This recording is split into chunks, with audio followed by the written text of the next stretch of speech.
سوال: انسان کو سب سے زیادہ جہنم میں کون سی چیز لے جاتی ہے؟ جواب: زبان۔ سوال: فضول باتوں کا انجام کیا ہوتا ہے؟ جواب: گناہ۔ سوال: خاموشی کس چیز کی علامت ہے؟ جواب: عقل کی۔ سوال: زبان کی حفاظت سے کیا ملتا ہے؟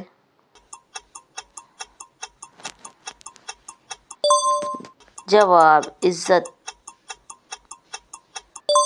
سوال: غیبت کس عمل میں شامل ہے؟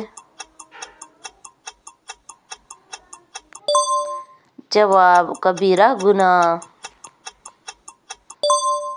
سوال: کم بولنے والا انسان کیسا ہوتا ہے؟ جواب: باوقار۔ سوال: زبان کا غلط استعمال کیا پیدا کرتا ہے؟ جواب: نفرت۔ سوال: اچھی بات بولنے کا اجر کیا ہے؟